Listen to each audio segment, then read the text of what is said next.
మీ ఇంట్లో మొదటి కోటీశ్వరుడు మీరే అవ్వాలనుకుంటున్నారా? ఈ ఫైనాన్షియల్ వెబినార్ లో ఇప్పుడే జాయిన్ అవ్వండి.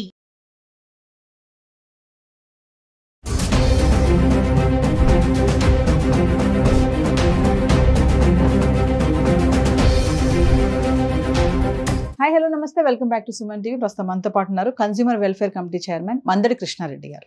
నమస్తే సార్. నమస్తే అమ్మా. సార్, మరి బంగారం చూస్తే 1,00,000 దాటిపోతుంది. మరి ఈ టైంలో కొనాలా లేకపోతే ఆగి వెయిట్ చేయాలా, తగ్గుతుంది అని అంటే ఏం చెప్తారు? ప్రస్తుతానికైతే బంగారం ఈ వారంలో కొంచెం పెరిగింది. ఇంకా కొంచెం పెరిగే ట్రెండ్స్ ఎక్కువ కనబడుతున్నాయి.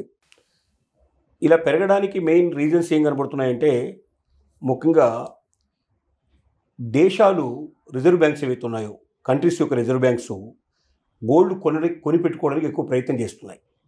కారణం ఏంటి, డాలర్ యొక్క రేటు రోజు రోజుకి డాలరు మిగతా వాటిని డామినేట్ చేసి ముందుకు వెళ్ళిపోతుంది. డాలర్లో పోటీపడే ఆ దేశాల్లో ఉండేటువంటి డబ్బు విలువ తగ్గిపోతూ ఉంది.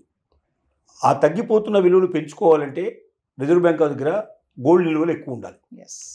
ఆ గోల్డ్ నిల్వలు ఎప్పుడైతే ఎక్కువ ఉంటాయో, మన రూపీ బలపడాలంటే, మనం ఇండియన్ తీసుకుంటే ఇండియన్ రూపీ బలపడాలంటే మన దగ్గర ఎక్కువ బంగారం నిల్వలు ఉంటే మనం పోటీ పడడానికి అవకాశం ఉంది. ఎన్నడూ లేనంత ఎక్కువగా ఈ మధ్య పర్చేజ్ చేసింది మన ఇండియన్ గవర్నమెంట్, ఎక్కువగా పర్చేజ్ చేసింది గోల్డ్ని. కారణం ఏంటంటే, రోజు రోజుకి డాలర్తో పోల్చితే మన రూపీ పడిపోతూ ఉంది. ఈ పడిపోతున్న దాన్ని పడిపోకుండా నిలబెట్టుకోవడానికి గోల్డ్ అనేది చాలా ప్రాముఖ్యత వహిస్తుంది. అంటే ఒక ప్రభుత్వం తన యొక్క కరెన్సీని దేని బట్టి ముద్రించుకుంటుంటే, తన దగ్గర ఉండేటువంటి గోల్డ్ నిల్వలను బట్టే ముద్రించుకోవడం అనేది ఒక ఆనవాయితీగా వస్తుంది పరిస్థితి. అంటే ఆర్థిక సంబంధించిన విషయాలు ఇవన్నీ విశ్లేషణలో వస్తాయి. కాబట్టి గోల్డ్ నిల్వలు ఎక్కువ ఉండాలనే ఉద్దేశంతో మన ఇండియన్ గవర్నమెంట్ మిగతా దేశాలన్నిటికన్నా ఎక్కువ పోటీపడి ఈ మధ్య ఎక్కువ కొనేస్తుంది. ఇప్పుడు మన ప్రపంచ దేశాలన్నిటితో పోలిస్తే యాజ్ ఆన్ టుడే ఈ రోజుకి మాత్రం భారతదేశం యొక్క బంగారం నిల్వలు, రిజర్వ్ బ్యాంక్ యొక్క నిల్వలు మిగతా అన్ని దేశాల కన్నా ఎక్కువ అని ఈ రోజుకు తేల్చేసింది. మరి రేపటికి ఎట్లా ఉంటుందని మనం చెప్పలేం. ఏముంది, ఒకసారి వాడు కొనిపారేస్తే ఎక్కువ కొనేస్తే ఆటోమేటిక్ వీళ్ళకన్నా ఎక్కిపోతున్నారు. కాబట్టి ఇది మామూలుగా అయితే మనం ఇండియా 3-4 ప్లేస్లో ఉంటుంది సహజంగా, కానీ ఈసారి మొదటి ప్లేస్కి వచ్చింది. అంటే ఇండియన్ గవర్నమెంట్ ఎక్కువ కొనడం వల్ల కూడా ఒక రకంగా చెప్పాలంటే ఇక్కడ గోల్డ్ రేట్ ఎక్కువ పెరగడానికి కారణమైంది. ప్రపంచ దేశాల లోపల గోల్డ్ రేట్ ఎక్కువ ఉంటాం అంటే, మొత్తం ప్రపంచం అంతా కూడా కలిపి గోల్డ్కి ఎక్కువ రేటు ఉండడం అనేది ఒక కారణం అయితే, ఇండియా గవర్నమెంట్ కొనడం వల్ల కూడా ఒక రకంగా ఇక్కడ ఇండియా లోపల ఎక్కువ రేటు పెరిగిందని చెప్పడానికి అవకాశం ఏర్పడుతుంది. అంటే సార్, ఇప్పుడు పెరగడానికి పడిపోవడానికి లాజిక్స్ ఏమైనా ఉంటాయి సార్? లాజిక్స్ నేను చెప్పే కదా, ఇక్కడ లాజిక్స్ అంటూ ప్రత్యేకంగా ఏదో ఒక రీజన్ పట్టుకొని ఉండవు. దేశాల మధ్య యుద్ధం వచ్చిందనుకోండి, ఒకేసారి డౌన్ వచ్చే పరిస్థితులు ఏర్పడతాయి. ముఖ్యంగా పెట్రోలియం ప్రొడక్ట్స్, తర్వాత స్టాక్ మార్కెట్స్ బాగా డౌన్ అయిపోయినాయి అనుకోండి, ఒకే టకటక పడిపోతున్నాయి. ఒక రోజులోనే 1000 పాయింట్లు పడిపోతాయి. 10 లక్షల కోట్ల నష్టం అంటాడు, ఇవాళ 5 లక్షల కోట్ల నష్టం అంటాడు. ఒక రకమైన గ్యాంబ్లింగ్ లాగా ఉంటుంది పరిస్థితి. ఈ అమ్మకాలు ఎందుకు పెరుగుతాయో, కొనుగోళ్లు ఎందుకు పెరుగుతాయో మనం చెప్పడం కష్టం. అంతర్జాతీయ మార్కెట్ మీద ఆధారపడి ఉంటుంది అది. ఇప్పుడు అమెరికాలో వడ్డీ రేట్లు పెంచారనుకోండి, ఇక్కడ ఉండే నిల్వలన్నీ తీసుకెళ్ళి అమెరికాలో పెట్టేస్తారు. అమెరికాలో వడ్డీ రేట్లు చాలా తక్కువ ఉంటాయి, చాలా అంటే చాలా తక్కువ ఉంటాయి. అక్కడ ఎంత తక్కువ ఉంటే ఇండియాలో అంత ఎక్కువ పెట్టుకుంటారు. అంతర్జాతీయ మార్కెట్లో ఇక్కడ తీసుకొచ్చి పెడతారు. అంటే ఇక్కడ స్టాక్ బాగా పెంచేస్తారు, స్టాక్ మార్కెట్లో పెట్టుకుంటారు తీసుకొచ్చి ఆ డబ్బుని. కాబట్టి ఇప్పుడు ఏ దేశంలో ఎప్పుడు ఏం పడిపోతుందో, ఏ దేశ పరిస్థితి ఎట్లా ఏర్పడుతుందో, ఎప్పుడు ఎక్కడ యుద్ధం ప్రారంభమవుతుందో అనేది మనం ఊహించడం చాలా కష్టంతో కూడుకున్న పని. ఈ రోజుకు మాత్రం ఇండియా లోపల బంగారం రేటు పెరిగింది. డెఫినెట్గా ఈ ట్రెండ్ అయితే కొంచెం కనబడుతుంది. ₹1,00,000 దాటడానికి దగ్గరగా ట్రెండ్ కనబడుతుంది.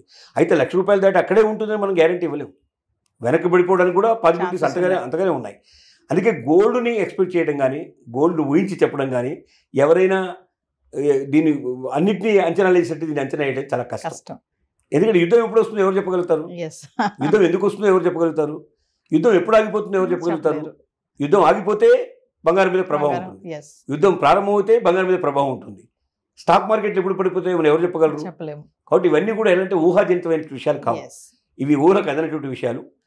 కొన్ని ట్రెండ్స్ మాత్రం ఇంకా పెరగడానికి మాత్రం కొంత అవకాశాలు కనబడుతున్నాయి. ₹1,00,000 దాటే అవకాశాలు అయితే కనబడుతున్నాయి. దాటిన తర్వాత అక్కడే స్టాండర్డ్గా ఉంటుందని మాకు చెప్పలేము. ఎంత స్పీడ్గా వెళ్ళిందో అంత స్పీడ్గా వెనక్కి రావడానికి కూడా పాసిబిలిటీస్ ఉన్నాయి. లేవని చెప్పలేము, ఉన్నామని చెప్పలేము. దీన్ని కూడా ఒక భాగంగా తీసుకుంటే, అంటే దీన్ని మరీ ఎక్కువ నిల్వలు పెట్టుకోవడం మంచిది కాదు, మరీ తక్కువ కాదు. గోల్డ్ ఉంటే మాత్రం ఎందుకంటే సేఫ్ సైడ్గా ఉండేట్టు పరిస్థితి. ఎప్పుడంటే అప్పుడు టక్కున అమ్ముకోవచ్చు, లేకపోతే దాన్ని అప్పు తెచ్చుకోవచ్చు. అన్నిటికన్నా వేగంగా ఉపయోగించగలిగింది గోల్డ్. కాబట్టి చేయొచ్చు. అంత మాత్రాన కుటుంబంలో ఇబ్బంది పెట్టేసేసి, అప్పులు తీసుకొచ్చేసేసి, గోల్డ్ కొనేసేసి తిప్పలు తెచ్చుకునే పరిస్థితి మాత్రం రాకూడదని మాత్రం మనం కోరుకుందాం. అంటే సార్ ఈ టైంలో చూసుకుంటే ధర ఇలా ఉంది కాబట్టి ఆర్నమెంట్ రూపంలో కాకుండా ఇన్వెస్ట్మెంట్ రూపంలో తీసుకుంటే లాభం ఉంటుందంటారా? ఇన్వెస్ట్మెంట్ రూపంలో తీసుకుంటే మనకి ఏంటంటే తక్కువ తరుగు ఇట్లాంటివన్నీ లేకుండా ఉంటాయి. అంటే డెఫినెట్గా ఆర్నమెంట్ రూపంలో ఉన్నదానికి ఇన్వెస్ట్మెంట్ రూపంలో ఉన్నదానికి మధ్యలో ఒక 10% to 15-25% దాకా కూడా డిఫరెన్స్ వచ్చే అవకాశాలు ఉంటాయి. కారణం ఏంటి, ఆర్నమెంట్లో ఈ వాడేటువంటివి ఏవైతే ఉంటాయో మిగతా వాటిని తీసేయడం, వాటిని తరుగులు తీసేయడం ఇట్లాంటివి జరుగుతాయి. తరుగు కింద కొన్ని తీసేస్తారు, దాంట్లో వాడేటువంటి ఇవి ఉంటాయి కదా స్టోన్స్ ఇట్లా అట్లాంటివన్నీ తీసేస్తారు. వీటన్నిటి వల్ల కొంత మనకు తేడా వచ్చే అవకాశాలు ఉంటాయి. కాబట్టి ఎప్పుడైనా సరే మనం ఇన్వెస్ట్మెంట్ పర్పస్లో ఉంచదలుచుకున్నప్పుడు ఐదర్ స్వచ్ఛమైన బంగారాన్ని కొనిపెట్టుకోవడం ఒక పద్ధతి, లేదా మనం ఈటీఎఫ్ రూపంలో మనం అనుకున్నాం. అంటే మామూలుగా షేర్స్ గోల్డ్ షేర్స్ లాగా ఉంటాయి, ఈ గోల్డ్ షేర్స్ కొనిపెట్టుకోవచ్చు.